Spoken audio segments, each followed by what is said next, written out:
Good evening, sir. Good evening, sir.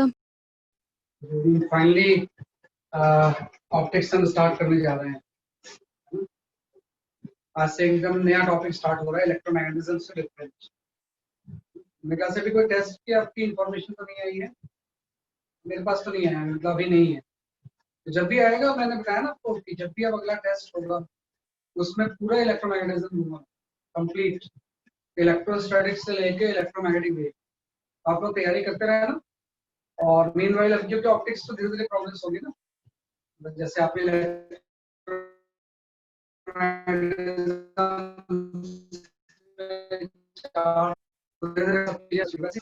ये अलग discipline है फिजिक्स का। इलेक्ट्रोमैग्नेटिज्म के अलावा ऑप्टिक्स एक अलग डिसिप्लिन है, तो इसमें भी सब चीजें बड़े आराम से सीखना पड़ता है, ठीक है ना। अभी तो वही करना कि अभी इलेक्ट्रोमैग्नेटिज्म में ही फोकस करो।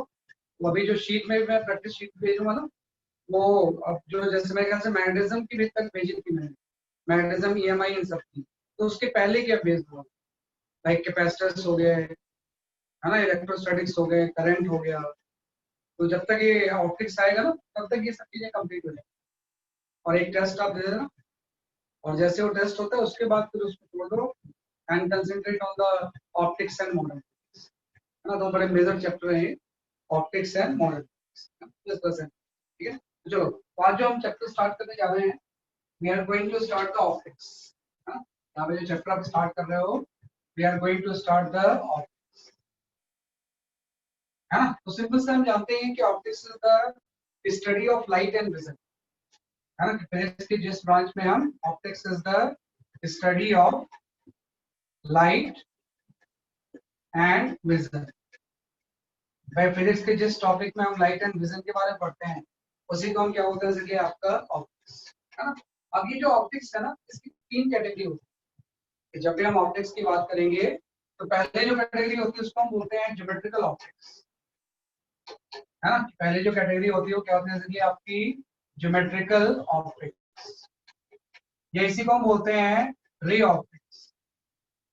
तो स्टार्टिंग में हम यही पढ़ेंगे कि ray optics and geometrical optics क्या है, जैसे आपका सेम, है ना। इसमें मेनली हम ये मानते हैं स्ट्रेट लाइन ट्रेवल ऑफ रे, इसका भी जो मेन फोकस होता है that is the your straight line travel of रे, है ना, कि जो रे ट्रेवल करती है वो स्ट्रेट लाइन के अराउंड ट्रेवल करती है।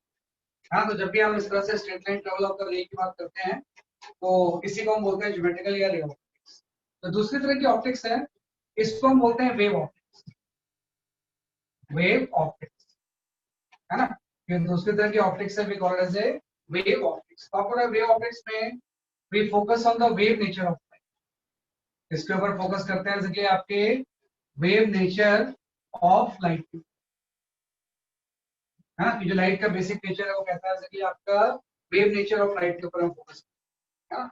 दूसरी चीज होती है, क्योंकि हमने पढ़ा था लास्ट क्लास में, भाई लास्ट क्लास में आपने यही पढ़ा था कि भाई लाइट इज इलेक्ट्रोमैग्नेटिक वेव, है ना। तो जब लाइट इलेक्ट्रोमैग्नेटिक वेव है तो उसके रिगार्डिंग जो हम ऑप्टिक्स पढ़ते हैं उसी को हम बोलते हैं wave nature of the light, है ना। और थर्ड जो आ जाएगा that is your quantum optics,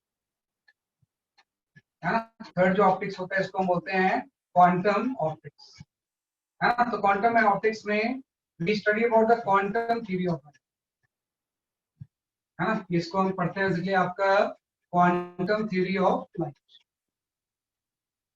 है ना। We talk about the quantum theory of light, है ना। तो समझ रहे हैं कि पहले जो दो चीजें हैं वो तो ऑप्टिक्स चैप्टर में आती है ना। ऑप्टिक्स के अंदर दोनों पढ़ेंगे हम, ज्योमेट्रिकल ऑप्टिक्स भी as well as wave optics भी। ये जो क्वांटम ऑप्टिक्स है एक्चुअली ये मॉडर्न फिजिक्स का पार्ट है, उसको हम अभी नहीं पढ़ेंगे, बल्कि किससे पढ़ेंगे, जैसे आपके मॉडर्न फिजिक्स, है ना। वही बात है कि यहाँ से वेव नेचर की हम बात करते हैं, फिर से हम पार्टिकल नेचर पे आते हैं, इसलिए हम अब डिक्लेयर करते हैं कि जो लाइट है उसका नेचर ड्यूअल है ना, wave as well as basically आपका पार्टिकल। तो जो क्वांटम ऑप्टिक्स है ये ड्यूअल नेचर ऑफ लाइट में आता है। क्वांटम ऑप्टिक्स मॉडर्न फिजिक्स में पढ़ेंगे ड्यूअल नेचर ऑफ लाइट। तो ये आपका आ गया। अब एक चीज आती है कि बार बार हम ये वर्ड यूज कर रहे हैं, एक वर्ड में यूज कर रहा हूँ लाइट, तो सबसे पहले तो आपको ये डिफाइन करना पड़ेगा कि बेसिकली आपकी लाइट होती क्या है, व्हाट इज लाइट। तो सिंपल सा हम बोलेंगे कि जो लाइट है ना, light is a part of electromagnetic wave,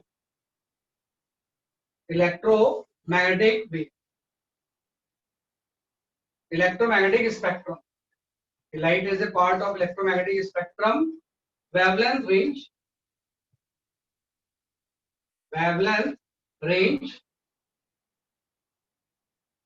from 400 nanometer to 750 nanometer.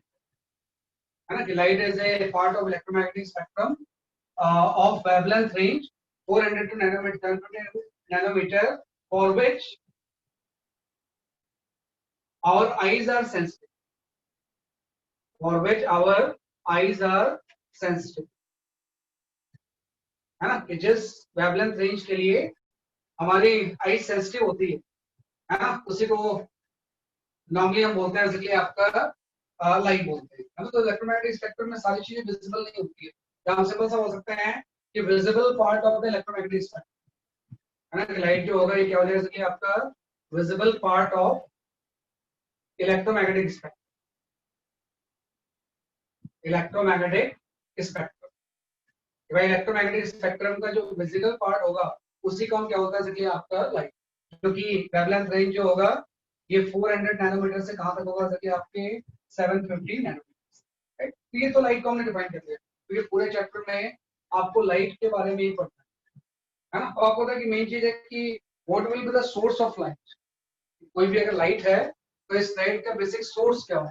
और अपना सोर्स ऑफ लाइट दो तरह के होते हैं, एक तो होता है बेसिकली आपका ल्यूमिनस एंड दूसरा होता है बेसिकली आपका नॉन ल्यूमिनस, है ना। कि जब भी हम बात करेंगे यहाँ पे सोर्स ऑफ लाइट, है ना, कि जब भी आप यहाँ पे बात करोगे बेसिकली आपके सोर्स ऑफ लाइट, तो आपका जो सोर्स ऑफ लाइट होता है दो तरह का होता है, एक तो आपका होता है ल्यूमिनस, है ना, और दूसरा होता है बेसिकली आपका नॉन ल्यूमिनस, नॉन ल्यूमिनस, है ना। कि सोर्स ऑफ लाइट दो तरह का होगा, एक तो ल्यूमिनस एंड दूसरा हो जाएगा नॉन ल्यूमिनस। तो आपका ल्यूमिनस सोर्स ऑफ लाइट वो है जिसकी अपनी लाइट होती है। Luminous source of light possess its own light, है ना, कि जिसकी अपनी कुछ लाइट होती है उसी को हम क्या होता है, जैसे आपका ल्यूमिनस सोर्स ऑफ लाइट, है ना। Like sun is a luminous source of light, कोई इलेक्ट्रिक बल्ब है ल्यूमिनस है। नॉन ल्यूमिनस जो होता है ये अपनी लाइट possess नहीं करता है ना, कि non luminous source of light do not possess its own light, ये अपनी लाइट possess नहीं करता है ना, बल्कि रिफ्लेक्शन से आता है। Like sun is a luminous source of light है और मून जो है नॉन ल्यूमिनस है ना, ये बोर्ड भी नॉन ल्यूमिनस है क्योंकि इसमें रिफ्लेक्शन से लाइट आ रही है। तो ऐसी सारी चीज जिसमें कि रिफ्लेक्शन से लाइट आती है उसको हम बोलते हैं कि आपका नॉन ल्यूमिनस, तो this is known as the source of light. इसके बाद जब हम ज्योमेट्रिकल ऑप्टिक्स पढ़ेंगे ना, तो सबसे पहले जो चीज हम डिफाइन करते हैं, हम डिफाइन द रे। भाई किस चीज को हम रे बोलेंगे, तो आपको रे की डेफिनेशन सिंपल सी है कि straight line path followed by the light, है ना, कि भाई straight line path followed by light, है ना, कि लाइट जो स्ट्रेट लाइन पाथ फॉलो करती है उसी को हम क्या होता है, जैसे कि आपका रे, भाई एक जगह से दूसरी जगह जैसे स्ट्रेट लाइन पाथ को फॉलो करती है उसी को हम क्या होता है, जैसे कि आपका रे बोलते हैं। आपको पता है रे से ही मिलके आपकी बीम बनी होती है, तो दूसरी जो चीज हम डिफाइन करते हैं, डिफाइन द बीम।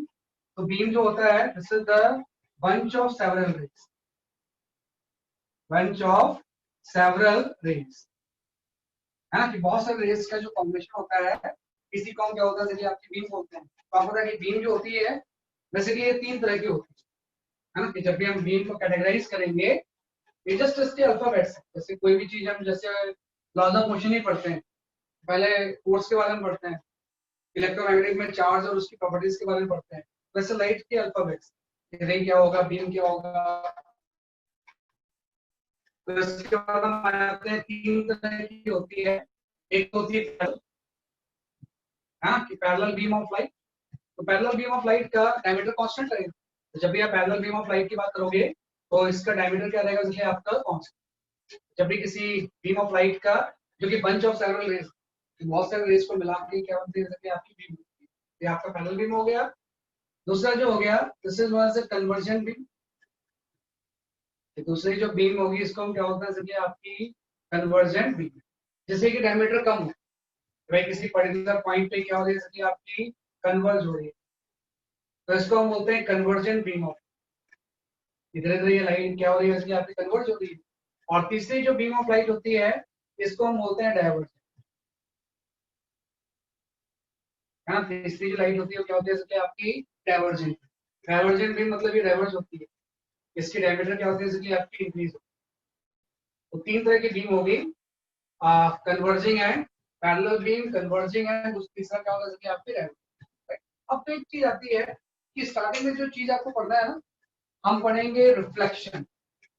स्टार्टिंग में जो चीज आप पढ़ोगे, we study with the reflection. Geometrical optics में सबसे पहले जो चीज हम पढ़ते हैं यहाँ पे, है ना, we study about the reflection, reflection from the mirror, है ना। पहले जो चीज हम पढ़ेंगे यहाँ पे, we study the reflection from mirror,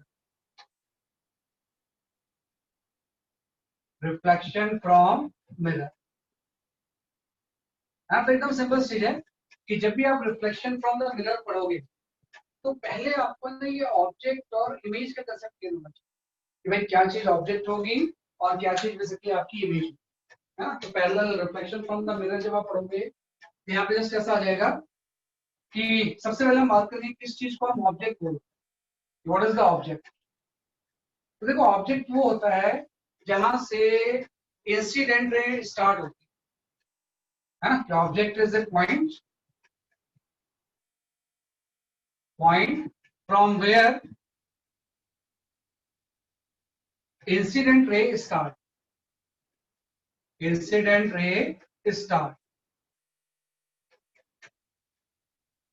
है ना। इंसिडेंट रे या तो स्टार्ट होती है और appears to converge, appears to converge, है ना। दोनों चीजें कि भाई जहां से इंसिडेंट रे स्टार्ट होती है और appears to converge होती है, उसको क्या होता है, इसलिए आपका ऑब्जेक्ट। ऐसे आपका आ जाएगा इमेज, है ना। क्या चीज आपकी इमेज हो, है ना। तो इमेज होता है, image is a point where reflected rays intersect, reflected rays, right, converge, एक दो opposite, converge भी एक ही बात है, converge और appears to converge, appears to converge। तो सिंपल ध्यान रखना कि जो ऑब्जेक्ट होता है उसका रिलेशन इंसिडेंट रे से, और जो इमेज है इसका रिलेशन रिफ्लेक्टेड रे से। जहां पे रिफ्लेक्टेड रेस कन्वर्ज होती है, कि appears to converge होती है, उसी को हम क्या बोलते हैं, जैसे आपका इमेज, है ना। तो आप थोड़ा ध्यान रखो, सिंपल चीज है कि अगर मैं कोई यहाँ पे प्लेन मिरर ऐसा ले लूं, है ना, कि सिंपल सा हम यहाँ पे ऐसे देख लें कि यहाँ पे कोई प्लेन मिरर है इस तरह से, है ना, this is a plane mirror, और प्लेन मिरर के सामने आपने कोई ऑब्जेक्ट रख दिया ऐसे, है ना, कि प्लेन मिरर में सामने आपने क्या रख दिया, जैसे आपका कोई ऑब्जेक्ट। तो आपको पता है प्लेन मिरर में जब कोई ऑब्जेक्ट का पॉइंट साइज का ऐसे रखोगे, एक्सटेंडेड नहीं बल्कि पॉइंट ऑब्जेक्ट, तो आपको इससे बहुत सारे रेज निकलेंगे, इनफाइनाइट नंबर ऑफ रेज। तो ऑब्जेक्ट से इस तरह से क्या निकलेंगे, जैसे आपकी रेज, और आपको ये सारी इस तरह रिफ्लेक्ट हो जाएंगे। तो आपको क्या है, ऑब्जेक्ट वो पॉइंट है जहां से इंसिडेंट रे स्टार्ट होती है। तो ये जो चीज होगा इस केस में क्या हो जाएगा, जैसे आपका, इसको हम बोलेंगे रियल इमेज, रियल ऑब्जेक्ट। ये ऑब्जेक्ट कैसा है, जैसे आपका रियल, ऑब्वियस बात है मिरर के सामने जब भी कोई चीज रखी होगी तो हमेशा रियल ही होगी। आपको इसके बाद लॉ ऑफ रिफ्लेक्शन ये फॉलो करेगा और रे इस तरह से रिफ्लेक्ट होगी, है ना। किस तरह से रे क्या होंगे, जैसे आपके रिफ्लेक्ट होंगे, तो इधर तो ये डाइवर्ज होगी, तो इधर तो ये कहीं इंटरसेक्ट करेंगे नहीं, तो यहाँ पे रहेगा appears to converge। आप इसको अगर पीछे ले जाओ तो एक सिंगल पॉइंट पे ये appears to converge, है ना। तो ये आपका इमेज बन गया, तो ये ऑब्जेक्ट है, ये क्या बन गया, ये आपका इमेज। और देखो appears to वर्ड यूज हुआ है, मतलब रियल ऑब्जेक्ट है लेकिन ये इमेज कैसा हो जाएगा, वर्चुअल, वर्चुअल इमेज। तो हम जानते हैं प्लेन मिरर में अगर ऑब्जेक्ट रियल हो तो उसकी इमेज कैसी होती है, वर्चुअल होती है। जो भी चीज मिरर के पीछे बनेगी उसी को हम क्या बोलेंगे, वर्चुअल इमेज। वर्चुअल इमेज हम इसलिए बोलते हैं because it can not be obtain, है ना, it can not be obtain right on screen. इसको हम स्क्रीन पे ऑब्टेन नहीं कर सकते, इसको हम वर्चुअल इमेज इसलिए बोलते हैं क्योंकि हम इसको स्क्रीन पे ऑप्शन नहीं कर सकते, है ना। अब उसके बाद मिरर के पीछे आप कैसे स्क्रीन रखो, जो भी चीज होगी वो तो मिरर के सामने ही होगी। तो इसलिए ऑब्जेक्ट अगर रियल है तो जब appears to converge यूज हो, ये डॉटेड लाइन पे जब हम ज्वाइन करेंगे तो उसी को हम क्या बोलते हैं, वर्चुअल इमेज। तो रियल ऑब्जेक्ट होगा, इमेज कैसा हो जाएगा, वर्चुअल। इसका उल्टा भी हो सकता है कि आपका ऑब्जेक्ट वर्चुअल हो जाए। ऑब्जेक्ट वर्चुअल का मतलब ये है कि कहीं से रे इस तरह से कन्वर्ज कर रही है किसी पर्टिकुलर पॉइंट। आप ऐसा देखो, मैंने किसी भी एक मेथड से इस पर्टिकुलर किसी पॉइंट पे बहुत सारे रे ऐसे कन्वर्ज हो, कन्वर्जिंग रेज हैं। रे इस तरह से कैसे है, जैसे कि आपकी कन्वर्ज, हाँ। तो अगर ये कुछ नहीं होता तो वो पॉइंट पे कन्वर्ज हो जाती है। अब आपने क्या किया ना, बीच में मिरर रख दिया ऐसे, है ना, कि बीच में इसके मिरर रख दिए। तो हम क्या करेंगे, जैसे आप बीच में अगर मिरर रखोगे, इस सारी लाइन को डॉटेड बना दोगे कि अब एक्चुअली में वहां पे कन्वर्ज नहीं हो रही है ना, बल्कि एपीएस टू कन्वर्ज, है ना। कि यहाँ पे क्या हो गया, देखिए आपके एपीएस टू कन्वर्ज। और जैसे वो इस बात है कि जिस पॉइंट पे incident ray APS to converge होंगी ये ऑब्जेक्ट होगा, लेकिन अब ये ऑब्जेक्ट वर्चुअल हो जाए तो इसको हम बोलते हैं वर्चुअल ऑब्जेक्ट। ये ऑब्जेक्ट जो कैसा हो जाएगा, जैसे कि आपका वर्चुअल। तो एक्चुअली अगर स्टार्ट हो रही है तो एक्चुअली कन्वर्ज हो रही है तो रियल चीजें होंगी, appears to converge हो रही है तो वो चीज क्या होगी, जैसे कि आपकी वर्चुअल। बहुत ज्यादा है, लॉ ऑफ रिफ्लेक्शन हम फॉलो करेंगे। तो जैसे लॉ ऑफ रिफ्लेक्शन फॉलो करोगे ये आपके इस पॉइंट पे कहीं पे इंटरसेक्ट है ना, तो अब यहाँ पे इमेज बन गया। तो आप देखो, ऑब्जेक्ट अगर रियल है तो इमेज वर्चुअल है, अगर ऑब्जेक्ट वर्चुअल होगा तो इमेज कैसा होगा, जैसे कि आपका रियल, क्योंकि रियल रेज ही इंटरसेक्ट करती है। तो इस केस में इमेज कैसा हो जाएगा, जैसे कि आपका रियल, है ना। इमेज का नेचर कैसा हो जाएगा, जैसे कि आपका रियल इमेज। तो जब भी हम रिफ्लेक्शन फ्रॉम द मिरर पढ़ते हैं तो रियल ऑब्जेक्ट होगा तो वर्चुअल इमेज होगा, और अगर वर्चुअल ऑब्जेक्ट है तो उसकी इमेज कैसी बन जाएगी, जैसे आपकी रियल, है ना। तो ये थोड़ा सा ऑब्जेक्ट और इमेज का कंसेप्ट आपको क्लियर होगा कि किस चीज को हम ऑब्जेक्ट बोलेंगे और किस चीज को हम क्या बोलेंगे, जैसे कि आपका इमेज, क्या चीज वर्चुअल है क्या चीज रियल है। जहाँ पे अपीयर्स वर्ड आ गया, है ना, अपीयर्स टू कन्वर्ज या अपीयर टू इंटरसेक्ट, वो चीज हमेशा क्या हो जाती है, जैसे कि आपकी वर्चुअल। अब एक चीज आती है reflection from the plane mirror में। मिरर में सबसे पहले जो चीज आप पढ़ोगे, we start with the law of reflection, है ना, कि भाई लॉ ऑफ रिफ्लेक्शन क्या होता है ना। तो उसके बारे में हम टेंस से ही जानते हैं कि कोई नई चीज नहीं है। We start with the law of reflection. तो आपका लॉ ऑफ रिफ्लेक्शन के दो स्टेटमेंट होते हैं। पहला स्टेटमेंट होता है इंसिडेंट रे। जब भी हम फर्स्ट स्टेटमेंट की बात करेंगे तो हम ये बोलेंगे इंसिडेंट रे, रिफ्लेक्टेड रे, है ना, इंसिडेंट रे, रिफ्लेक्टेड रे and normal to point of incident, and normal to point of incident, है ना। All lies in same place, all lies in same place, है ना। कि भाई ये सिंपल सा हम वर्ड यूज करेंगे कि incident ray, reflected ray, normal to point of incident सारे किस पे लाई करेंगे, कि आपके सेम। और जो सेकंड स्टेटमेंट है वो आपका ये कि angle of incident, angle of incidence is equal to angle of reflection, angle of reflection, है ना, measured from normal, measured from normal, है। तो सिंपल से दो statement, incident ray, reflected ray, normal to point of incident all lies in the same plane, और angle of incident किसके equal होगा, angle of reflection. किसी भी मिरर, ये नॉट नेसेसरी कि ये प्लेन मिरर में ही हो, किसी भी तरह के मिरर या रिफ्लेक्शन में ये दोनों लॉ क्या होते हैं, जैसे कि आपके वेरिएबल। तो सिंपल हम जानते हैं, इस लॉ को बहुत ज्यादा मुझे बताने की जरूरत नहीं है, ये सब कुछ हम जानते हैं। वैसे सिंपल सा अगर मैंने यहाँ पे कोई मिरर ले लिया, से प्लेन ले लिया, है ना, तो यहाँ पे आपका आ जाएगा इंसिडेंट रे, और ये आपकी रिफ्लेक्टेड रे, और ये नॉर्मल होगी। ये चीज क्या होगी, इसलिए आपकी नॉर्मल होगी। तो incident ray, reflected ray, normal, ये तो सेम प्लेन में होंगे। और अगर नॉर्मल से इंसिडेंट रे कोई आई एंगल बना रही है ना, और रिफ्लेक्टेड रे आर एंगल बना रही है, तो एंगल ऑफ इंसिडेंट किसके इक्वल हो जाएगा, एंगल ऑफ रिफ्लेक्शन, है ना। इस केस में जो एंगल ऑफ इंसिडेंट होगा वो किसके इक्वल हो जाएगा, एंगल ऑफ रिफ्लेक्शन। चाहे सरफेस कैसा भी हो, नॉन नेसेसरी की प्लेन सरफेस ही, अगर कोई इस तरह का आपका कर्व सरफेस भी है ना, कर्व और रेगुलर सरफेस में फर्क है, रेगुलर नहीं है तो स्मूथ सरफेस है, लेकिन ये कर्व, तो इसके ही वैलिड होगा कि कोई भी रे इस तरह से आएगी, है ना, तो अगर ये इंसिडेंट रे तो आप यहाँ पे टेंजेंट ड्रॉ कर दोगे, और जो टेंजेंट होगा इसके परपेंडिकुलर नॉर्मल हो जाएगा, तो इस तरह से रे आई और ऐसे रिफ्लेक्ट होगा। तो इस केस में भी अगर ये एंगल आई है और ये आ रहा है, तो एंगल ऑफ इंसिडेंट किसके हो जाएगा, इसलिए आपका एंगल ऑफ रिफ्लेक्शन। तो किसी भी शेप का आपका मिरर हो, अगर रिफ्लेक्शन हो रहा है तो लॉ ऑफ रिफ्लेक्शन फॉलो, ये एंगल ऑफ इंसिडेंट किसके इक्वल होगा, एंगल ऑफ रिफ्लेक्शन। ये तो सिंपल सी चीज है। और ध्यान रखना कि जो ऑप्टिक्स में बहुत ज्यादा कोई लॉ वगैरह नहीं है, इनफैक्ट इलेक्ट्रोमैग्नेटिज्म में भी नहीं थी। लास्ट क्लास में आपने ये तो पढ़ा था भाई, मैक्सवेल की 4 इक्वेशन से तो है। वैसे ऑप्टिक्स में भी कोई बहुत ज्यादा बेसिक लॉज नहीं, बेसिक लॉ तो यही है, पूरे रिफ्लेक्शन में एंगल ऑफ इंसिडेंट किसके इक्वल हो जाएगा, एंगल ऑफ रिफ्लेक्शन। इसी को नॉर्मली हम डिफरेंट डिफरेंट केसेस में क्या करते हैं, विजुलाइज करते हैं। तो अब मैं यहाँ पे आता हूँ, जैसे कि मैंने बता दिया, इसके बाद एक लॉ ऑफ रिफ्लेक्शन का वेक्टर फॉर्म होता है, वो भी आपको जानना चाहिए। ये तो सिंपल फॉर्म है, लॉ ऑफ रिफ्लेक्शन का एक वेक्टर फॉर्म होता है। There is a vector form of law of reflection, है ना। थोड़ा सा वेक्टर का इसमें काफी यूज है, रिफ्लेक्शन जो है ना, इसमें काफी हम वेक्टर को क्या करते हैं, इन्वॉल्व करते हैं। लॉ ऑफ रिफ्लेक्शन का हम एक वेक्टर फॉर्म करते हैं। तो जो लॉ ऑफ रिफ्लेक्शन का वेक्टर फॉर्म होता है, वो जस्ट हम इस तरह से पढ़ते हैं भाई, यहाँ पे कुछ वेक्टर में डिफाइन कर लेते है ना, कि इसको आप जस्ट याद कर लेना, डेरिवेशन इतना इंपॉर्टेंट नहीं है।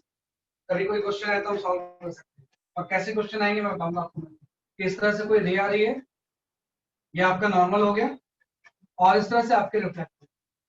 तो मैंने एक डिफाइन किया E1 कैप, एक डिफाइन किया मैंने E2 कैप, और एक डिफाइन किया मैंने N कैप।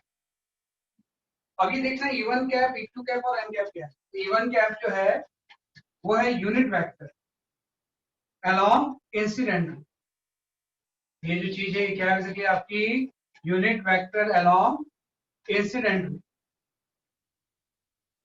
इंसिडेंट रे के अलोंग ये यूनिट वेक्टर है। E2 कैप क्या है, unit vector along the reflected ray, this is your unit vector along reflected ray. और थर्ड जो है that is your N cap, है ना। एन कैप जो है unit vector along the normal, ये क्या हो जाएगा, आपका यूनिट वेक्टर अलोंग नॉर्मल, है ना, कि जो नॉर्मल होगा उसके अलोंग यूनिट वेक्टर लिखेंगे,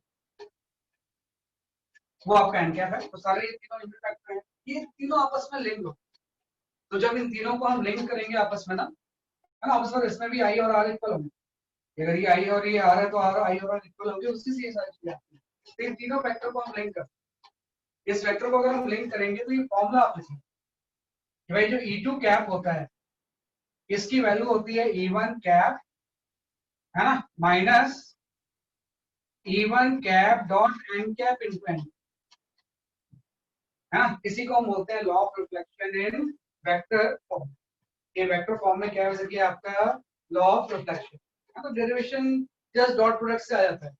डॉट प्रोडक्ट को अगर आप ठीक से इसको एक्सपेंड करोगे तो I इक्वल टू R ही प्रूव हो जाता है। I इक्वल टू R का ये क्या है, जैसे आपका ये अलग तरह का स्टेटमेंट है, यहाँ पे ट्वाइस होता है, सही जाना था। E1 कैप ट्वाइस ऑफ आ जाएगा, और E2 कैप जब भी आप निकालोगे, फिर अगर आपको E1 कैप पता है और N कैप पता है, तो हम इस फॉर्मूले से सीधे हम निकाल सकते हैं E2 कैप क्या होगा। अगर ये सारी चीजें वेक्टर फॉर्म में पता है तो हम सीधे इससे निकाल सकते हैं। तो इसी को हम बोलते हैं लॉ ऑफ रिफ्लेक्शन का वेक्टर फॉर्म।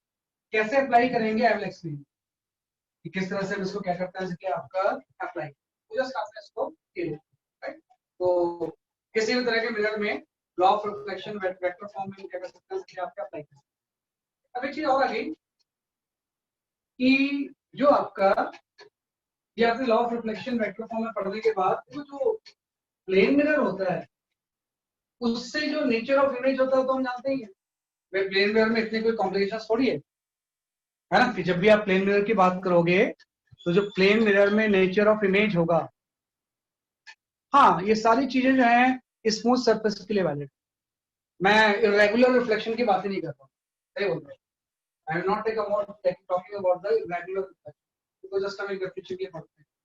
ये सारी चीजें हैं ये रेगुलर रिफ्लेक्शन की या स्पेकुलर रिफ्लेक्शन। जब भी हम रिफ्लेक्शन पढ़ रहे हैं तो कौन सा रिफ्लेक्शन पढ़ रहे हैं? Specular reflection from the smooth surface. ये जस्ट हमने एक वर्ड यूज किया, ये हमने यूज कर लिया। इसके बाद हम आते हैं कि भाई नेचर ऑफ इमेज क्या होगा, है ना? Nature of image from plane mirror, nature of image from plane mirror. भाई कोई भी अगर प्लेन मिरर होगा तो इससे आपका नेचर ऑफ जो इमेज होगा वो क्या होगा, तो हम जानते हैं कि नेचर ऑफ द इमेज में सिंपल सा हम बोलेंगे वर्चुअल बनेगा,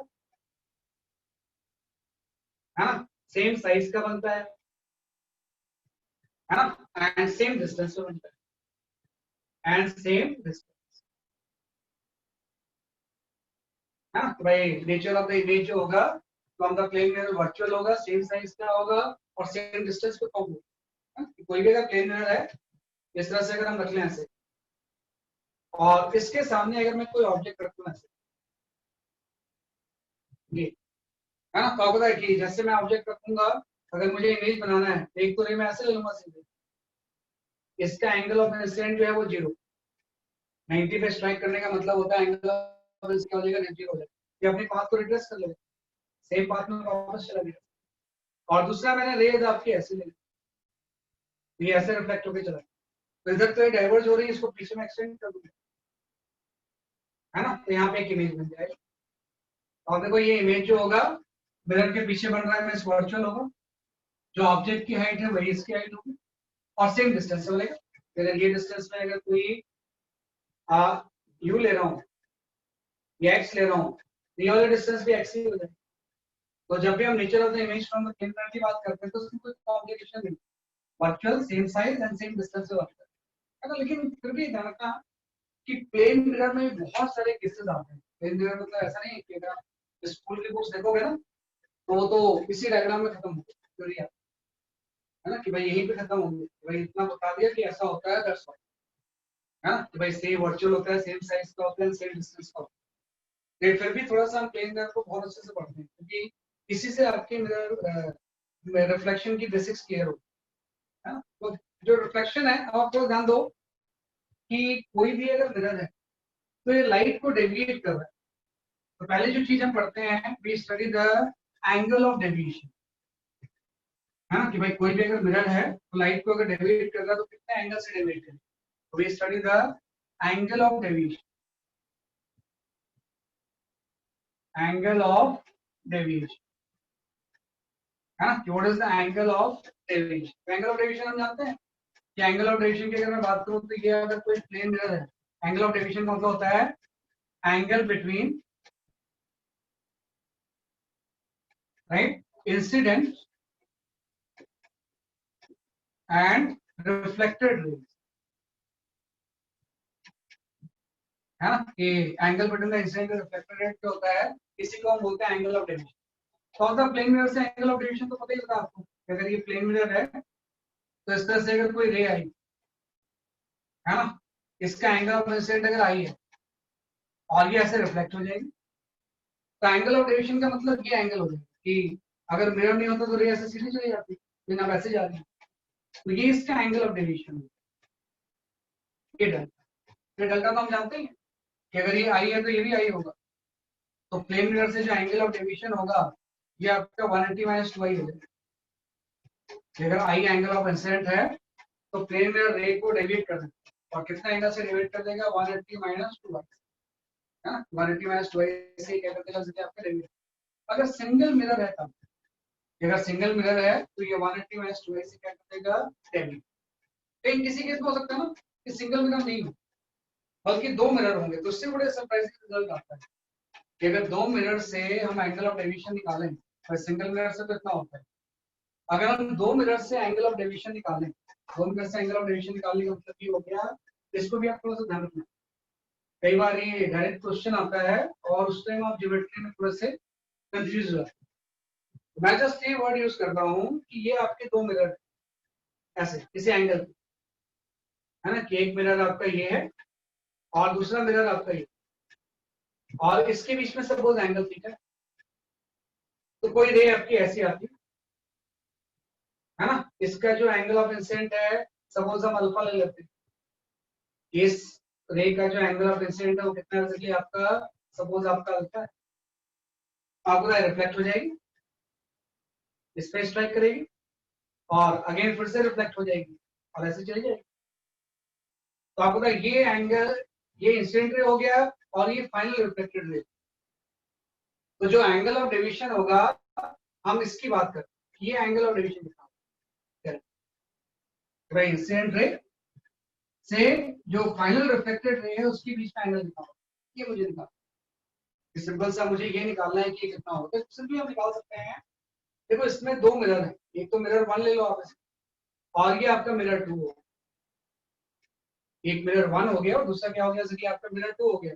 पहले मैं निकालूंगा deviation from the mirror 1, delta 1। सबसे पहले मैं डेल्टा 1 निकालूंगा, डेल्टा 1 आ जाएगा। आपको तो ये एंगल अगर अल्फा है, ये भी अल्फा होगा, और अगर ये एंगल अल्फा है तो इस तरह से फर्स्ट मिरर से जो एंगल ऑफ डेविएशन होगा ये तो डेल्टा 1 हो जाएगा। तो डेल्टा 1 की वैल्यू आपकी हो जाएगी 180 माइनस 12, है ना।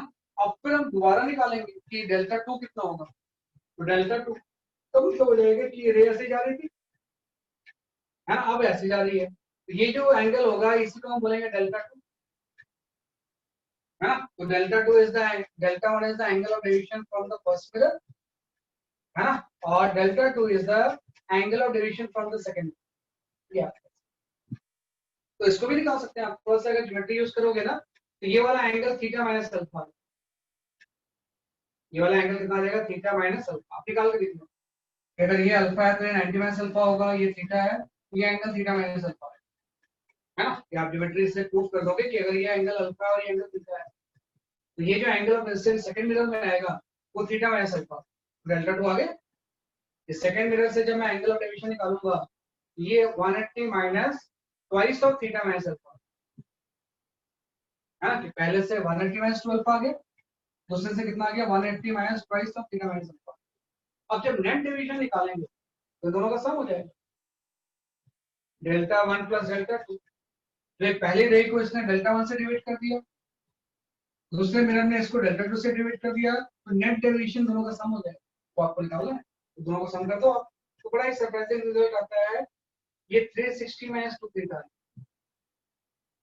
है ना, ये एंगल ऑफ डेविएशन कैसा आ जाएगा, चलिए आपका 360 माइनस 2 थीटा, और ये किससे इंडिपेंडेंट आ गया, इस अल्फा से।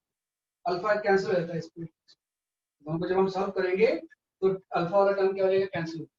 तो this is independent of alpha, ये अल्फा कुछ भी हो जाए उससे फर्क नहीं पड़ता, ये क्या हो जाएगा, इंडिपेंडेंट ऑफ अल्फा, है ना, कि अल्फा कोई भी हो, इसका आंसर क्या रहेगा, इसलिए आपका सही है। ये पूरा आंसर जो होगा अल्फा से क्या हो जाएगा, इसलिए आपका डिफरेंट। फिर थोड़ा सा आपको एंगल ऑफ डेविएशन के बारे में आइडिया, तो कई बार ये क्वेश्चन भी एग्जाम में आपसे पूछते हैं, तो लिख लो आप, 360 माइनस आपका 2 थीटा, तो अलग अलग निकाल के दोनों का मैंने क्या कर दिया, जैसे कि आपका सम।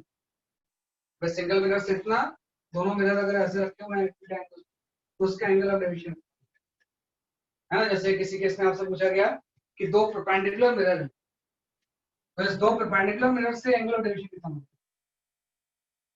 आप निकाल लोगे। परपेंडिकुलर का मतलब थीटा 90 है, तो एंगल ऑफ डेविएशन की वैल्यू हो जाएगी 360 माइनस ट्वाइस ऑफ 90, मतलब 180 डिग्री एंगल ऑफ डेविएशन। तो होगा ही, कोई भी रे ऐसे आएगी, है ना, इस पे ऊपर जाएगी ऐसे, और फिर उसके बाद ऐसे चलेगी, तो इस रे के जस्ट एंटी पैरेलल, और इस रे के जब एंटी पैरेलल हो जाएगी तो एंगल ऑफ डेविएशन कितना हो जाएगा, क्या आपका 1। दो मिरर अगर 90 डिग्री के एंगल पे है, तो उससे जो नेट एंगल ऑफ डेविएशन होता है 180 डिग्री, जस्ट एंटी पैरेलल हो गया ऑब्वियसली। तो इस तरह से हम एंगल ऑफ डेविएशन कहते हैं, तो सिंपल ज्योमेट्री हम इसमें क्या करना है, यूज करना है।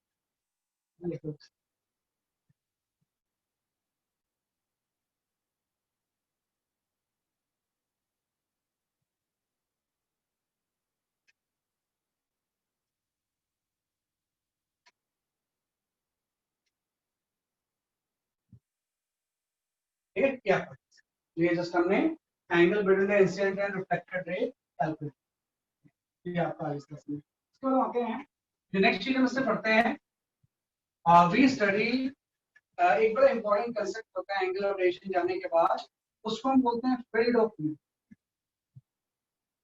है ना। फील्ड ऑफ व्यू, कि भाई कोई भी अगर इमेज है तो उसका फील्ड ऑफ व्यू क्या होता है ना। फील्ड ऑफ व्यू किस चीज का होता है, इमेज का, किसी को हम बोलते हैं FO, field of view. What is the field of view? तो अगर ना फील्ड ऑफ व्यू जो होता है, field of view is region in front of a region in front of plane mirror where reflected rays are present, where reflected rays are present, है ना। Mirror के सामने का वो रीजन जहां पे रिफ्लेक्टेड रेज प्रेजेंट होती है उसी को हम बोलते हैं फील्ड ऑफ, है ना। इन ऑर्डर टू, है ना, in order to view the image, view the image, eye of observer, right, should be placed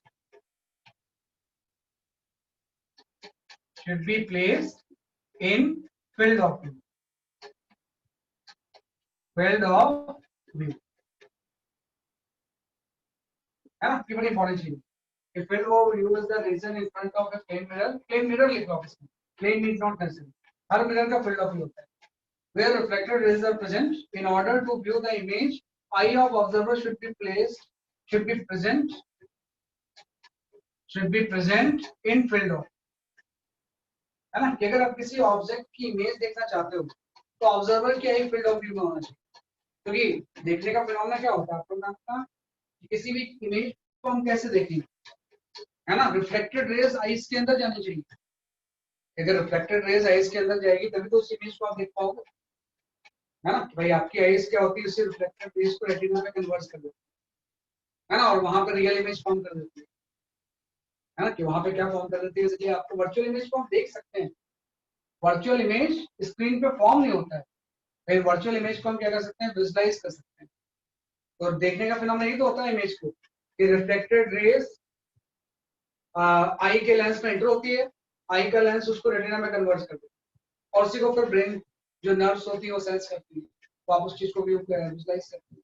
तो रिफ्लेक्टेड रेज जब आपकी आईज में जाएंगी तभी उस इमेज को आप देख सकते हैं, है ना। फॉर एग्जांपल जैसे इसका मतलब ये हो गया कि मैंने यहाँ पे सपोज कोई प्लेन मिरर ले लिया, है ना, प्लेन मिरर से ही हम देखते हैं ऐसे, ये आपका कोई प्लेन मिरर है ना, और इसके सामने आपका कोई ऑब्जेक्ट रखा हुआ, इसके सामने मैंने क्या रख दिया, इसलिए आपका कोई ऑब्जेक्ट, ये ऑब्जेक्ट रखा हुआ है ना, और फिर की इमेज यहाँ बन जाएगी। अब अगर मुझे इसका फील्ड ऑफ व्यू बनाना है, मैं क्या करूंगा ना, दो एक्सट्रीम रेज ले लूंगा, सबसे एंड वाली, एक रे यहाँ चलेगी, एक रे यहाँ चलेगी, और ये ऐसे रिफ्लेक्ट होंगे, इस तरह से क्या होंगे, इसलिए आपकी रिफ्लेक्ट होंगे और जाके यहाँ पे इंटरसेक्ट करेगी जो की इमेज में। अब इसका फील्ड ऑफ व्यू का मतलब हो जाएगा भाई जो भी रिफ्लेक्टेड रेज होंगी इसी बाउंड्री के बीच में तो फॉर्म होंगे। तो ये जो पूरा रीजन, ये स्पेस है, ये वाला पूरा, है ना, इसी को हम बोलते हैं एफ। भाई फील्ड ऑफ व्यू इसके बियॉन्ड नहीं होगी, ये तो लास्ट रे है, इसके बीच में तो बहुत सारे रेज हो सकते हैं, इसके भी बियॉन्ड नहीं होंगे, इसके बीच में कहीं भी नहीं होंगे, तो इसी को हम बोलते हैं फील्ड ऑफ। तो किसी भी मिरर के सामने वो रीजन जहां पर रिफ्लेक्टेड रेज प्रेजेंट होती है उसी को हम क्या बोलते हैं, आपका फील्ड। मतलब अगर किसी ऑब्जर्वर की आई, है ना, इस फील्ड ऑफ व्यू में प्रेजेंट है तो ये इस इमेज को देख रहा हूँ क्योंकि इसके अंदर रिफ्लेक्ट होकर रेज जा रही है, लेकिन इस ऑब्जर्वर की आईज अगर यहाँ पे कहीं पे प्रेजेंट है ना, इस तरह से आपकी अगर यहाँ पे प्रेजेंट है तो ये इसको देखने का, है ना। इमेज तो अभी बन रहा है, अगर ऑब्जेक्ट है तो उसका इमेज तो फॉर्म हो रहा है, लेकिन ये इसको विजुलाइज कर पा रहा है क्योंकि इसके फील्ड ऑफ व्यू, ये इसको इसलिए विजुलाइज नहीं कर पा रहा है क्योंकि इसके फील्ड ऑफ व्यू नहीं है। तो फील्ड ऑफ व्यू का सिंपल सा कंसेप्ट है कि किसी भी मिरर के सामने का वो एरिया है स्पेस जहां पे रिफ्लेक्टेड रेज प्रेजेंट होती है उसी को हम क्या बोलते हैं आपका एफओबी या फील्ड ऑफ व्यू। तो कई बार फील्ड ऑफ व्यू के भी न्यूमेरिकल्स आपसे पूछे जाते हैं। फील्ड ऑफ व्यू के भी न्यूमेरिकल्स बहुत सारे आपसे पूछे जाते हैं। जैसे कि एक बड़ा फेमस क्वेश्चन होता है, वैसे हम जानते हैं कि अगर किसी भी पर्सन को अपनी कंप्लीट इमेज चाहिए तो minimum length of the mirror जो होता है उसकी टोटल हाइट का हाफ होना चाहिए, है ना? ये हम सब जानते हैं भाई, है ना? तो ऑब्टेन फुल इमेज, तो ऑब्टेन फुल इमेज, है ना? मिनिमम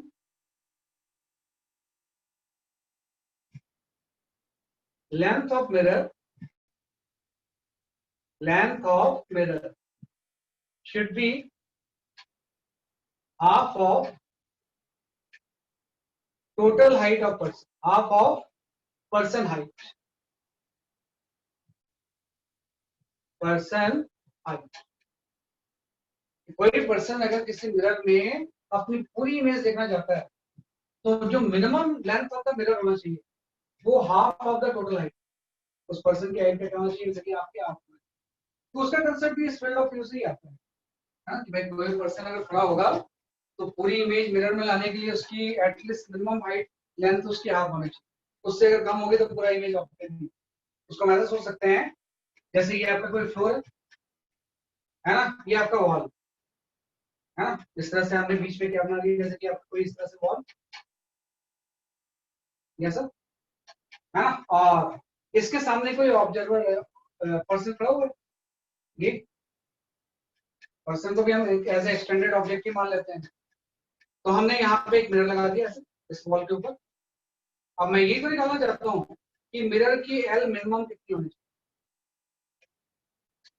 इसकी मिनिमम लेंथ कितनी होनी चाहिए ताकि इसको पूरी इमेज मिल जाए, है ना? एक्चुअली में क्या होगा, हम इसको ऐसा सोच सकते हैं, आप देखो कि पर्सन में तीन चीजें होंगी, एक तो उसका फुट, एक इसके हेड का टिप, और तीसरी चीज हो जाएगी आई, यहाँ पे, है ना? तो जिस भी चीज के इसको इमेज ऑब्टेन करना है वहां से रे स्टार्ट होकर रिफ्लेक्ट होकर आई पे जाना चाहिए। तो अगर इसको फुट का इमेज चाहिए तो ऐसा कुछ स्ट्रक्चर बनना चाहिए, यहाँ से रे यहाँ से जाके स्ट्राइक करेगी और लॉ ऑफ रिफ्लेक्शन फॉलो करके आई पे जाना, ये मिनिमम रिक्वायरमेंट फुलफिल होना चाहिए। तो अगर इसको फुट का इमेज देखना है, यहाँ से इंसिडेंट रे स्टार्ट होगी ऑब्जेक्ट से और इसके आई में एंटर करेगी। तो अगर आई में एंटर करेगी तो इसको ये रेज यहाँ से आती हुई दिखेगी, हाँ, तो यहाँ पे कहीं पे इसको फुट का इमेज दिखेगा, हाँ, तो एटलीस्ट यहाँ पे मिरर तो होना चाहिए ना। अगर आपने मिरर इससे ऊपर कर दिया तो उसको दिखाई नहीं देगा। तो मान लो मिरर यहाँ पे है ही नहीं, इससे ऊपर कहीं पे है, तो फिर वो रेज जो रिफ्लेक्ट होंगी वो बाईपास कर जाएंगे, उसको फुट नहीं दिखाई देगा। हाँ, तो फुट को देखने के लिए ये कंडीशन होनी चाहिए। ऐसे हेड को देखने के लिए यहाँ से रे स्टार्ट होगी और रिफ्लेक्ट होके इसके अंदर आई के अंदर जानी चाहिए, है ना? सारी चीजें ज्योमेट्री के ऊपर बेस्ड है ना। तो मतलब यहाँ मिरर होना चाहिए। अगर मिरर इससे नीचे कहीं पे हो गया तो उसको हेड नहीं दिखाई देगा, इससे ऊपर हुआ फिट नहीं दिखाई देगा, इससे अगर नीचे हुआ तो हेड नहीं दिखाई देगा। हाँ, अगर एक बार वो हेड और फिट दोनों देख रहा है फिर सारे पॉइंट्स, है ना, मेन चीज एक्सट्रीम पॉइंट अगर देखना है तो बीच में जितने भी पॉइंट्स होंगे सबकी क्या बनेगी, ऑब्वियसली बात आई को रेज जो होती है यहाँ से आती हुई, तो हेड की इमेज यहाँ पे आपकी एस डैश मिल जाएगी, है ना। तो ऑब्वियस बात है इस कंडीशन में एक कंप्लीट इमेज मिली। और यही आपको प्रूव करना है कि अगर ये ऑब्जर्वर अपनी पूरी इमेज देख रहा है तो मिनिमम लेंथ टोटल हाइट की हाफ हो जाएगी, एकदम से प्रूव कर सकते हैं। आप सिंपल देखो कि मैं आपसे बोलता हूँ कि ये हाइट अगर सपोज h1 है, आई और फिट के बीच, आपको लॉ ऑफ रिफ्लेक्शन तो फॉलो होगा ना। अगर ये अल्फा एंगल पे स्ट्राइक है तो अल्फा पे रिफ्लेक्ट होगा, है ना। अल्फा एंगल पे स्ट्राइक किया तो अल्फा पे क्या होगा, जैसे कि आपका रिफ्लेक्ट होगा। तो मैंने कहा ये डिस्टेंस एटलीस्ट आपकी h1/2 होनी चाहिए, क्योंकि एंगल हाफ हो रहा है तो डिस्टेंस भी हाफ होगी ना। मतलब मिरर एटलीस्ट फ्लोर से h1/2 से स्टार्ट हो जाना चाहिए, इससे ऊपर नहीं।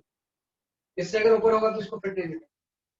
ऐसे यहाँ पे हम लॉ ऑफ रिफ्लेक्शन फॉलो करते हैं। ये एंगल अगर मैं बीटा ले लूं, ये वाला एंगल भी बीटा हो जाएगा। वही बात है कि ये डिस्टेंस अगर आई और हेड के बीच की मैं h2 ले लूं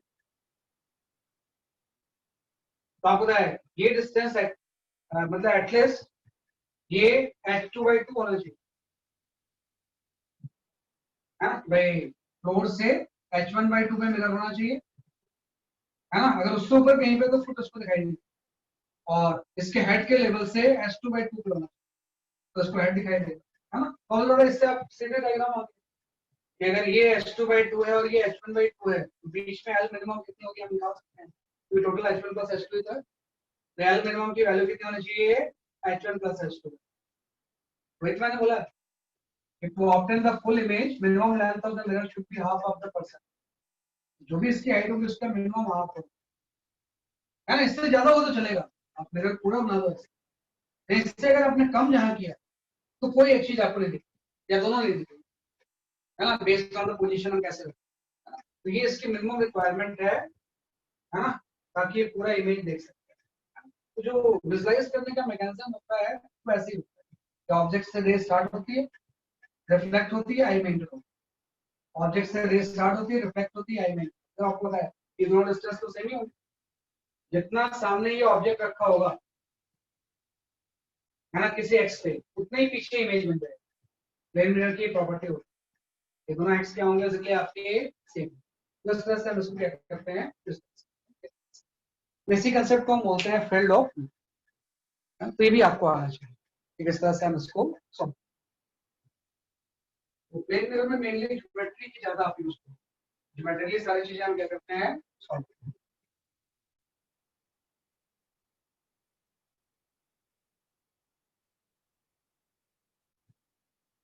this is known as a FOV या फील्ड ऑफ, है ना। तो अब मैं कुछ न्यूमेरिकल्स देता हूं आपको, जो भी अभी तक हमने पढ़ा है उसके बेस्ड ऑन द प्लेन में, एक दो न्यूमेरिकल्स कर लेते हैं पहले, फिर आगे बढ़ते हैं।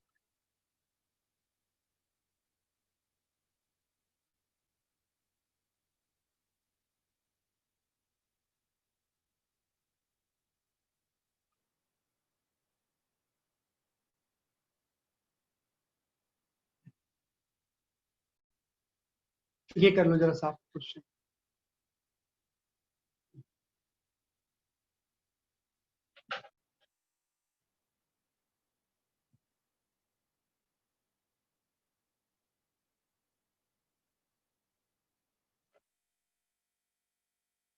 Find the region on y axis in which reflected rays are present. Object A पे रखा हुआ है, कोऑर्डिनेट 2,0 है, और मिरर के कोऑर्डिनेट mn के दिए हुए हैं। सिमिलैरिटी ऑफ ट्रायंगल यूज करते हैं इसमें मेनली हम क्या यूज करते हैं, सिमिलैरिटी ऑफ ट्रायंगल।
मिरर किस वाई कोऑर्डिनेट से किस वाई कोऑर्डिनेट तक रिफ्लेक्टेड रेज प्रेजेंट है।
मैं एक्सप्लेन करता हूँ थोड़ा सा ना, थोड़ा सा टिपिकल क्वेश्चन, क्योंकि पहले क्वेश्चन थोड़ा मुश्किल हो गया ना।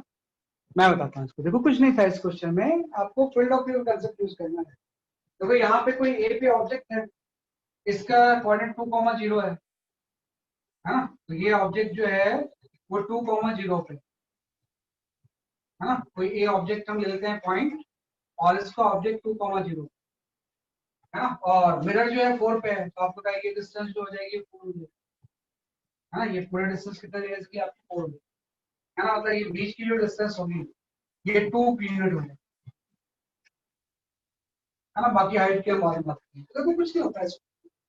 फील्ड ऑफ व्यू क्वेश्चन एकदम आसान होता है। बोल रहा है कि रीजन ऑन वाई एक्सेस जहां पे रिफ्लेक्टेड रेज प्रेजेंट, तो हम क्या करेंगे, ए से एक रे स्टार्ट करेंगे और इसके मिरर के लोअर एंड पे स्ट्राइक करेंगे, और ये लॉ ऑफ रिफ्लेक्शन को फॉलो करता हुआ ऐसे चला जाएगा। तो इसने यहाँ पे कट किया, ये y1 हो गया।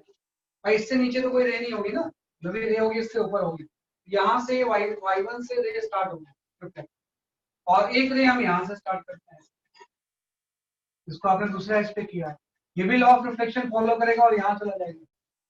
तो इसने y एक्सिस को यहाँ पे कट किया, है ना। इसको आप y2 ले लो, तो आपको ये तो निकालना है कि y1 से y2 तक रिफ्लेक्टेड रेज प्रेजेंट होंगे, इसके बीच में यही इसका एफओवी हो जाएगा। यही जो रीजन होगा इसको हम क्या बोलते हैं, इसलिए आपका एफओवी। मतलब कोई ऑब्जर्वर अगर यहाँ पे खड़ा है, उसकी हाइट अगर y1 से कम होगी तो उसको इमेज नहीं दिखाएंगे, उसकी हाइट अगर y2 से ज्यादा होगी तो भी दिखाएंगे, उसको इमेज तभी दिखाई देगा जब उसकी हाइट y1 और y2 के बीच में, क्योंकि इमेज जो बनेगी ना, एक ही इमेज यहाँ पे ऐसे बन जाएगी इस तरह से, जितना सामने ऑब्जेक्ट था उतने ही पीछे क्या बन जाएगा, इसलिए आपका इमेज है ना। यहाँ पे क्या बन जाएगा, इसलिए आपकी ए डैश पे क्या बन जाएगा, इसलिए आपकी इमेज बन जाएगी। और इसको ये अगर ऑब्जर्वर की एज यहाँ पे कहीं पे होगी तभी उसको देखता है। तो थोड़ा सा हम सिमिलरिटी ऑफ ट्रायंगल यूज करें। आपको पता है ये चीज अगर 2 है, ये भी 2 हो जाएगा, ये 2 हो जाएगा ना। ये आप ले लो m, और ये आपका n है ना। ये 2 होगा, 2 सामने ऑब्जेक्ट है तो पीछे इमेज बनेगा। और ये वाली जो हाइट थी ये भी इसने 2 बोला है ना। तो मैं 2 ट्रायंगल लेता हूँ, आपको उदाहरण है ये ओ ले लो आप यहाँ पे, और जहां पे ये इंटरसेक्ट कर रहा है इस पॉइंट को कोई आप बी ले लो, है ना। तो हम ये बोलेंगे ना कि जो ट्राइंगल यहाँ पे बन रहा होगा, जो ट्राइंगल यहाँ पे बन रहा होगा, triangle A dash B M and triangle A dash O Y one, ये सिमिलर होंगे, triangle A dash O and Y one are similar, दो सिमिलर ही तो होंगे। एक ट्राइंगल मैंने ये वाला ले लिया ए डैश बी एंड ये वाला, और एक पूरा बड़ा वाला ट्राइंगल ले लिया, ये दोनों सिमिलर ही तो होंगे। तो अगर सिमिलर होंगे तो सिमिलरिटी ऑफ ट्राइंगल आप दो। तो जब मैं ये वाला ट्राइंगल लूंगा तो इसकी हाइट थी आपकी 2 और इसका बेस भी 2 था।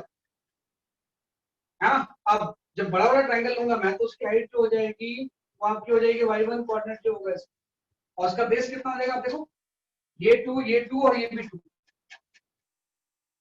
मतलब ये 6 हो जाएगा ना टोटल।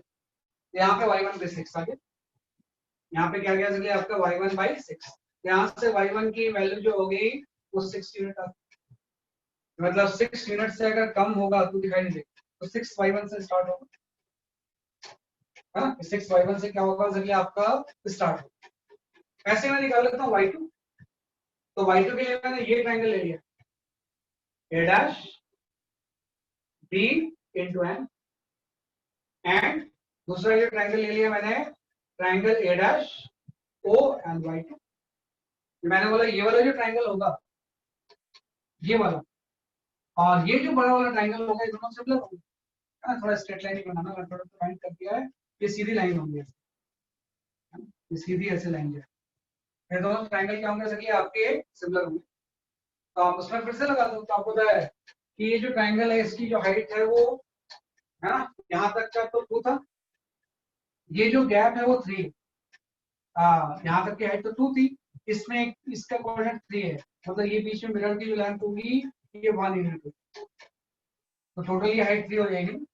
तो इसका जो परपेंडिकुलर होगा वो 3 होगा, बेस तो 2 ही है, बड़ा वाला ट्राइंगल का परपेंडिकुलर 2 हो जाएगा, बेस उसका 6 हो जाएगा, तो अल्टीमेटली y2 की जो वैल्यू हो जाएगी वो कितनी हो जाएगी 9, मतलब 6 से लेकर 9 तक y कोऑर्डिनेट को ये कट सकते हैं। तो जो रही क्वेश्चन पूछा गया उसका आंसर ये हो जाएगा कि 0,6 टू 0,9 के बीच में reflected rays are present, reflected rays are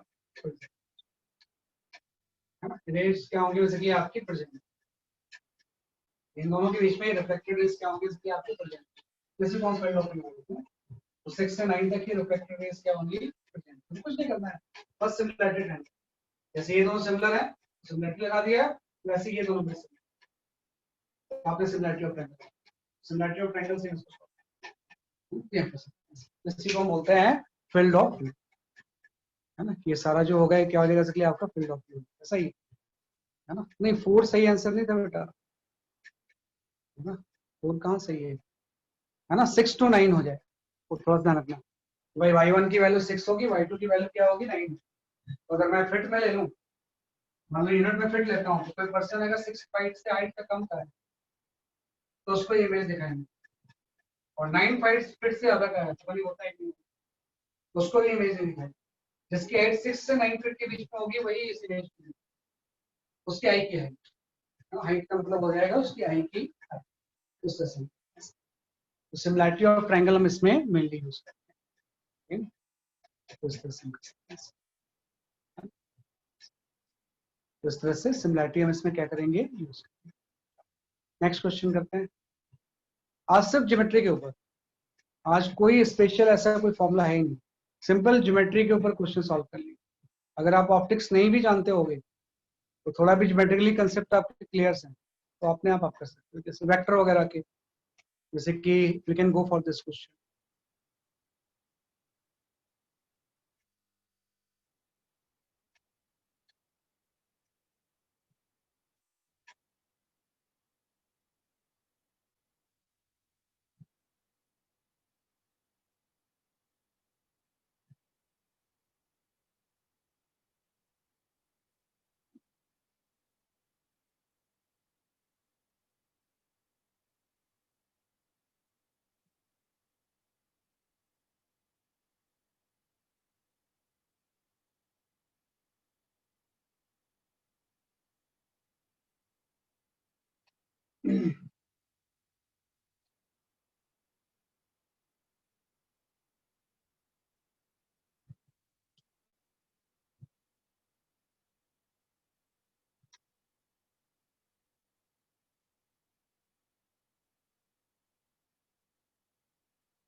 in दोनों के वेक्टर के बीच में एंगल निकालो। दो वेक्टर के बीच में एंगल निकालना आप जानते हो, लास्ट ईयर आपने पढ़ा था, डॉट प्रोडक्ट से निकालते हैं तो अपने आप आ जाएगा।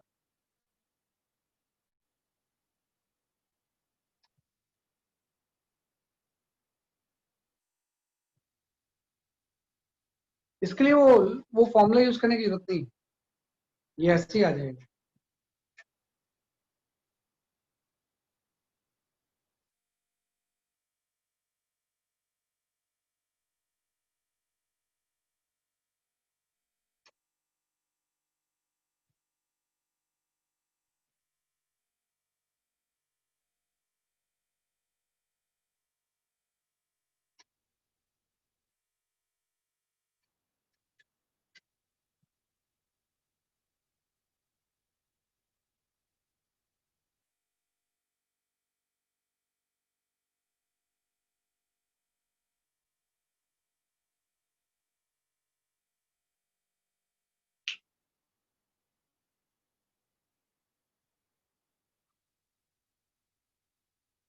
हाँ, थोड़ा सा गलत है, परिणाम थोड़ा सा आप ध्यान से दो तो जरूर आ जाएगा आपका।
अभी तक आंसर तो नहीं आया है कोई।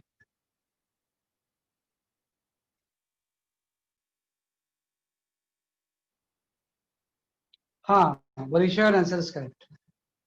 Varisha answer is correct.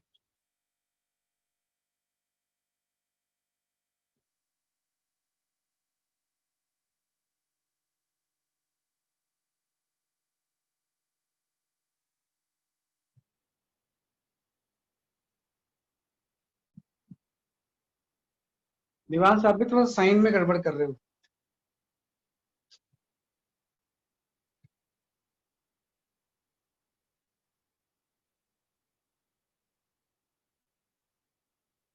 हाँ, निमिषा सही आंसर है। आप सही है। इसी का आधा कर दो। दिव्यांश जो आपने आंसर भेजा इसका आधा करोगे तो आ जाएगा। सही सही कर रहे हैं, बहुत लोग क्वेश्चन का आंसर सही आ रहा है। हाँ, देखो कुछ नहीं है, आपको इन दोनों के बीच में एंगल निकाल लो। तो ये इंसिडेंट रे रिफ्लेक्टेड रे है, angle between the incident and reflected angle निकाल लो। What is the angle between incident and reflected?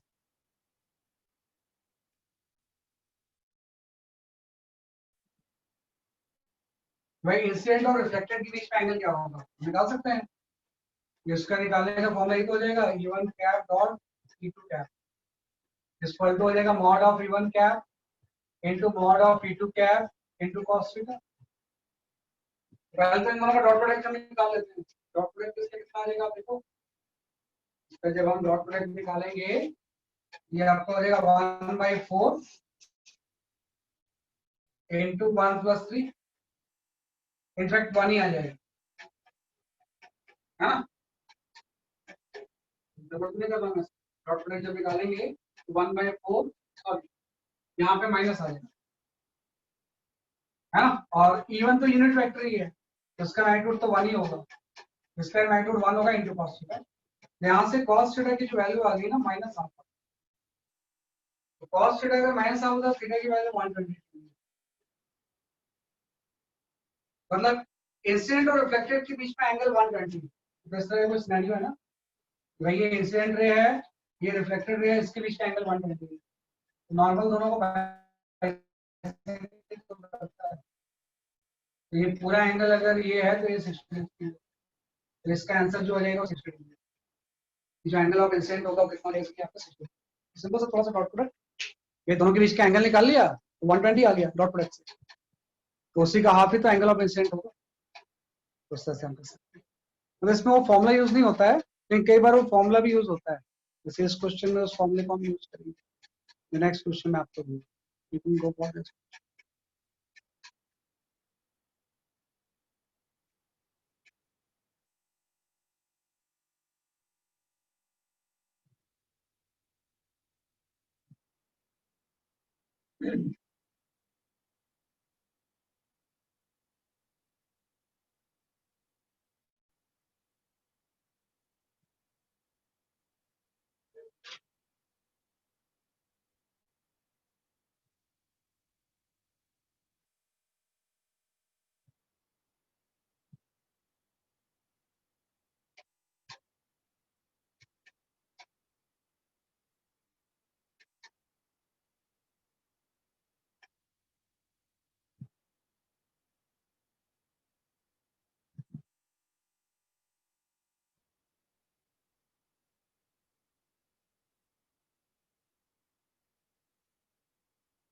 बिल्कुल डॉट प्रोडक्ट से सॉल्व करना है, इसमें लॉ यूज कर लेंगे।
नहीं आना चाहिए आपको, जब इस काम में भी आएगा ना, तो अगर आपको वो चीज कंसेप्ट नहीं आता हो तो इसको सॉल्व भी कर पाते हैं।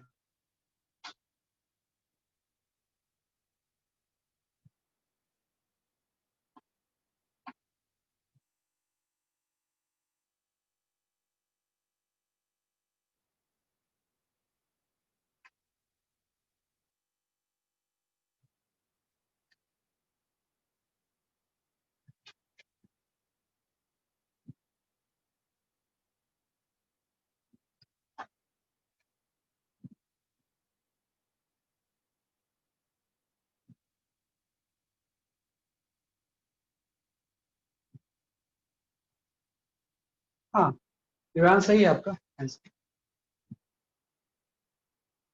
निमिषा सही आंसर है आपका।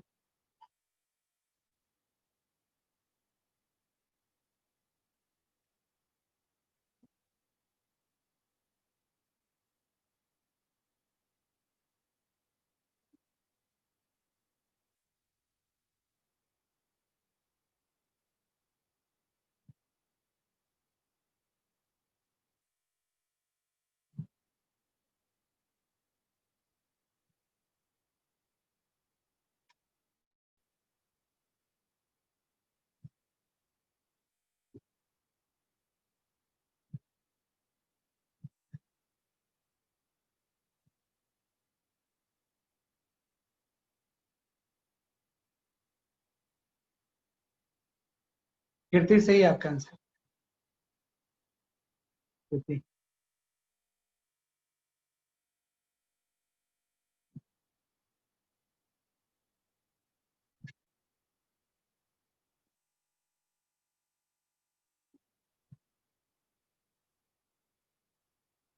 सही है। इसमें C is the correct answer. C is the correct answer, है ना। सी इसमें सही है ना। कुछ नहीं करना, आपको फॉर्मूला में पुट कर देना है, तो आपको बड़ा इवन कैप दिया हुआ है, एन कैप दिया हुआ है, अगर नहीं दिया तो कन्वर्ट करते हैं यूनिट वेक्टर में। अगर नहीं दिया होता ना तो हम इस तरह से कन्वर्ट करते हैं। इवन कैप की वैल्यू हो जाएगी इवन वेक्टर बाय इसका मैग्नीट्यूड। ये केयरफुल है, कई बार यूनिट वेक्टर नहीं दिया तो कन्वर्ट करेंगे। ये रिलेशन सारी यूनिट वेक्टर थे। अगर यूनिट वेक्टर नहीं वेक्टर दिया तो मैग्नीट्यूड से डिवाइड करके यूनिट वेक्टर निकालना। इसका तभी आपने पढ़ा है ना कि टू कैप की वैल्यू कितनी हो जाएगी, वैसे कि आपकी इवन कैप माइनस प्राइस होगा, e one cap dot of N cap in N cap.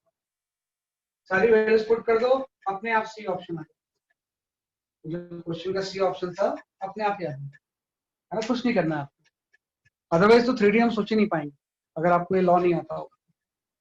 तो इससे आपका सी ऑप्शन करेक्ट है ना, सी ऑप्शन।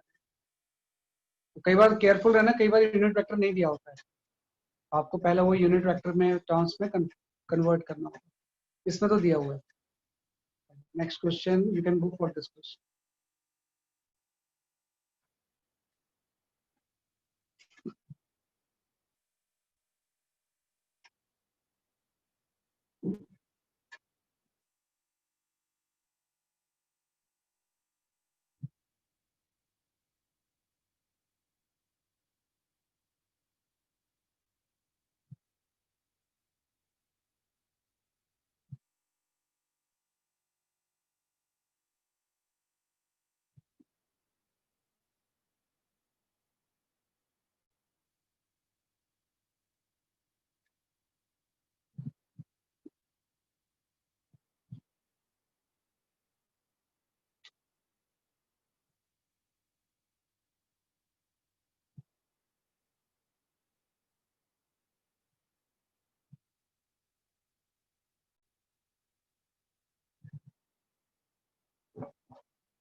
हाँ, दिव्यांश दागी, your answer is correct. Ritika, your answer is correct.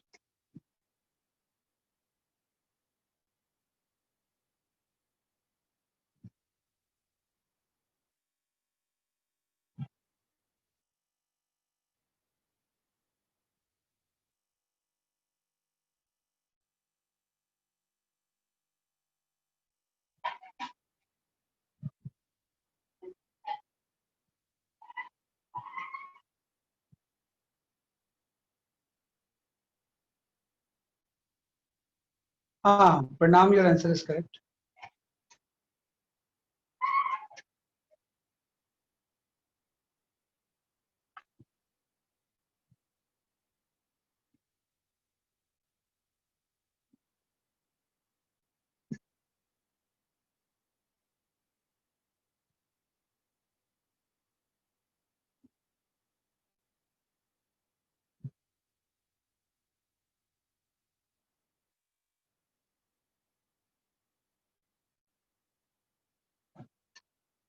सही है. इसमें D option is the correct answer. That is thrice of D. Thrice of D is the correct answer. बिल्कुल सही, कुछ नहीं करना है आपने, बस एक एफओवी बताना. भाई बी यहाँ पे था कोई सोर्स ऑफ लाइट और एक पर्सन यहाँ वॉक कर रहा था. एल एल एल, तो आपको क्या पहले तो हम फील्ड ऑफ व्यू बना लेते हैं. ऐसे रेस दोनों एक्सट्रीम एंड पे लगा दो, ये रिफ्लेक्ट होकर जाएगी ऐसे, ये रिफ्लेक्ट होकर ऐसे जाएगी और यहाँ पे कहीं पे इमेज मिल जाएगी, है ना. और एल डिस्टेंस सामने ऑब्जेक्ट है तो एल डिस्टेंस पीछे ये इमेज है ना. तो अगर पर्सन वॉक करेगा तो यही तो इसका एफओवी है पूरा. मतलब यहाँ से लेके इसको यहाँ तक दिखाई देगा, है ना. तो एकदम सामने आप देखो, ये ट्राइंगल ले लेंगे पहले, ये वाला ट्राइंगल, ये वाले ट्राइंगल में आपका डी वाई एल हो जाएगा. तो अगर ये पर्सन को दिखाई दे रहा है कोई आपका डी डैश तक, ये डी वाई एल हो गया. तो अगर डी डैश तक उसको दिखाई दे रहा है तो डी डैश बाई ये पूरा हो जाएगा ना. और ये पूरा कितना हो जाएगा, एल एल एल एल, तो रियल हो जाएगा. कुछ नहीं करना है. तो एक ट्राइंगल तो ये बन गया और एक ट्राइंगल ये बड़ा वाला बन गया. तो D by L is equal to D dash by 3. Ultimately यहाँ से एल एल कैंसिल हो गया, डी डैश की वैल्यू 3 थ्री डी डिस्टेंस तक उस पर्सन को इस सोर्स ऑफ लाइट की इमेज दिखाई देगी. हाँ, थ्री डी डिस्टेंस तक पर्सन को सोर्स ऑफ लाइट की क्या दिखाई देगी, इमेज दिखाई देगी. तो एकदम सिंपली मैसेज सॉल्व. ये भी एक अच्छा क्वेश्चन है, कई बार एग्जाम में रिपीट होता है, जो नेक्स्ट दूंगा मैं आपको, है ना. कई बार एग्जाम में रिपीट करते हैं इसको.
हाँ, but now your answer is correct.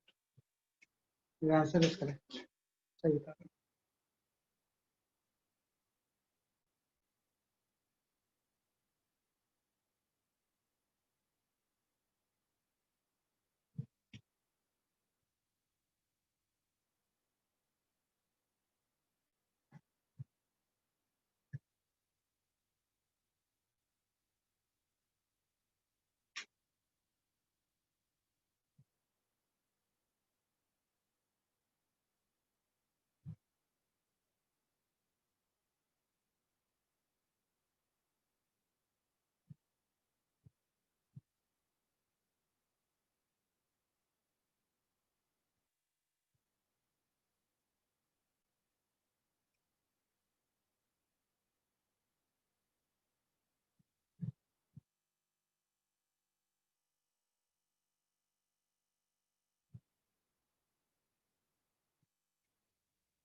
ठीक है, चलो आई विल एक्सप्लेन, है ना. मैं भी एक्सप्लेन करता हूँ ऐसे, है ना. वैसे एक आंसर सही था, इसमें कुछ होता नहीं इस क्वेश्चन में. देखो आप इसमें ये देखिए,